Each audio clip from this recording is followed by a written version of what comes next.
ওয়ালাইকুম আসসালাম ওয়া রাহমাতুল্লাহি ওয়া বারাকাতুহু। এক ভাই প্রশ্ন করেছেন, জানতে চেয়েছেন যে তিনি পাপ কাজ করছেন, আবার তওবা করে ফিরে আসছেন, আবার পাপ কাজ হয়ে যাচ্ছে। এক্ষেত্রে তিনি কিভাবে তওবা করবেন? যে গুরুত্বপূর্ণ প্রশ্ন করেছেন। পাপ কাজ হবে এটা মানুষের একটা চিরাচরিত বৈশিষ্ট্য। যদি আমরা আল্লাহ সুবহানাহু ওয়া তাআলার বাণীগুলো স্মরণ করি, তাহলে দেখা যাবে যে পাপটা এতটাই কঠিন যা আল্লাহ সুবহানাহু ওয়া তাআলা এর শাস্তিগুলোকে খুব কঠিনভাবে উল্লেখ করেছেন। খুবই কঠিন। রাসূল সাল্লাল্লাহু আলাইহি ওয়াসাল্লামও এর ভয়াবহতা উল্লেখ করেছেন প্রত্যেকটা পাপেরই।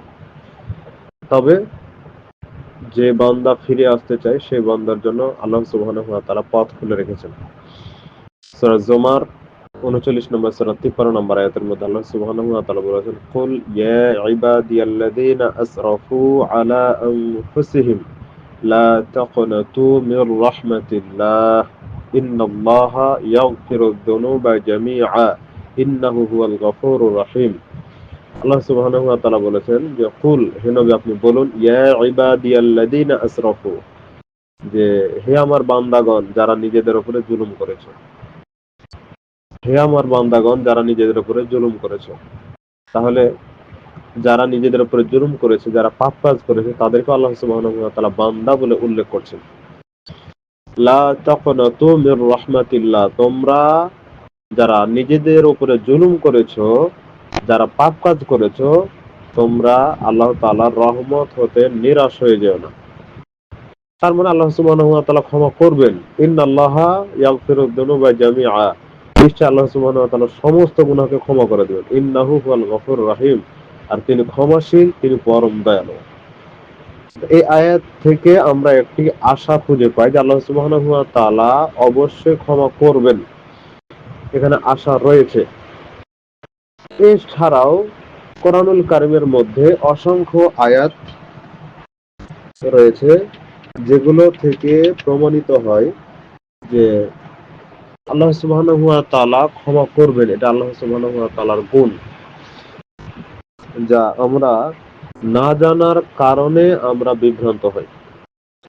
দেখুন, রাসূলুল্লাহ সাল্লাল্লাহু আলাইহি ওয়াসাল্লাম উল্লেখ করেছেন ৯৯+1, ১০০ জন ব্যক্তিকে ক্ষমাকারী, ১০০ জন ব্যক্তিকে হত্যাকারী ব্যক্তিকে আল্লাহ সুবহানাহু ওয়া তাআলা ক্ষমা করেছেন। এইরকম একটি ঘটনা রাসূলুল্লাহ সাল্লাল্লাহু আলাইহি ওয়াসাল্লাম হাদিসের মধ্যে উল্লেখ করেছেন। তো সেখানেও দেখা গেছে যে আল্লাহ সুবহানাহু ওয়া তাআলা ওই বান্দাকে ক্ষমা করেছেন মর্মে বুখারী মুসলিমের মধ্যে হাদিস রয়েছে।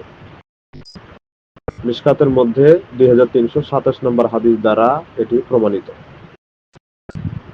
তো বান্দা গুনাহ করবে, এটা তার বৈশিষ্ট্য, কিন্তু আবার ক্ষমাও চাইতে হবে। বান্দা যে গুনাহ করবে আর আল্লাহর কাছে ক্ষমা চাইবে, না হলে আল্লাহ সুবহানাহু ওয়া তাআলা কি করতেন?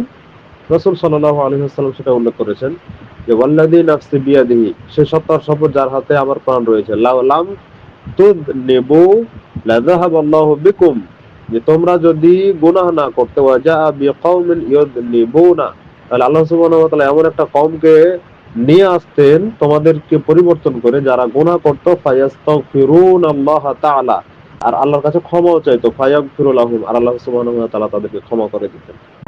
আল্লাহু আকবার, কি কথা! আর রাসূল সাল্লাল্লাহু আলাইহি ওয়াসাল্লাম তার জীবনের গুনাহ না থাকার পরেও তিনি আল্লাহ তাআলার কাছে ক্ষমা চাইতেন। প্রতিদিন তিনি আল্লাহ সুবহানাহু ওয়া তাআলার কাছে ক্ষমা চাইতেন।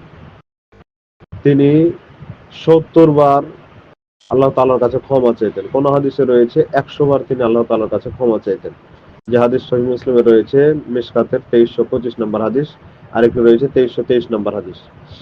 তো এগুলো থেকে এটা বোঝা যায় যে আল্লাহ সুবহানাহু ওয়া তাআলার কাছে ক্ষমা চাইলে আল্লাহ অবশ্যই ক্ষমা করবেন।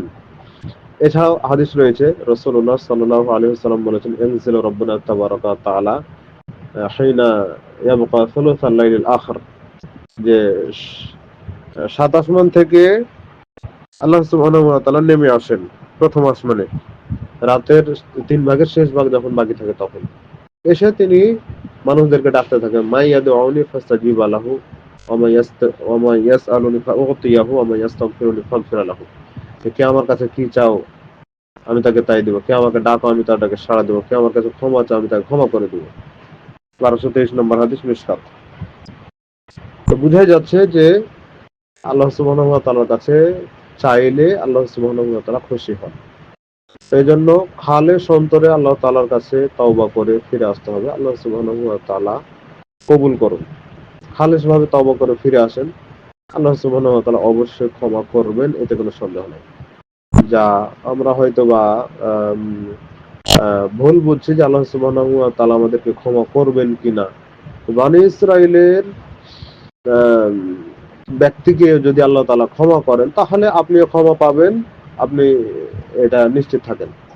কারণ আবু যর রাদিয়াল্লাহু তাআলা আনহু বর্ণিত হাদিসে রয়েছে যে ফিমা রাআ আনিল্লাহি তাবারাকা ওয়া তাআলা, আল্লাহ তাআলা বলেছেন যে ইয়া ইবাদি ইন্নাকুম তাখতিউনা বিল-লাইলি ওয়ান-নাহার, যে হে আমার বান্দাগণ তোমরা দিন আর রাতে গুনাহ করে একবারে দিন রাত ভরপুর করে দাও। ওয়া আনা আগফিরু যুনুবা জামিআ, আর আমি তোমাদেরকে ক্ষমা করে দিই।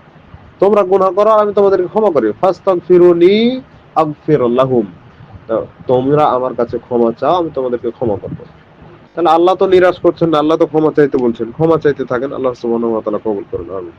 আসসালামু আলাইকুম ওয়া রাহমাতুল্লাহি ওয়া বারাকাতুহু।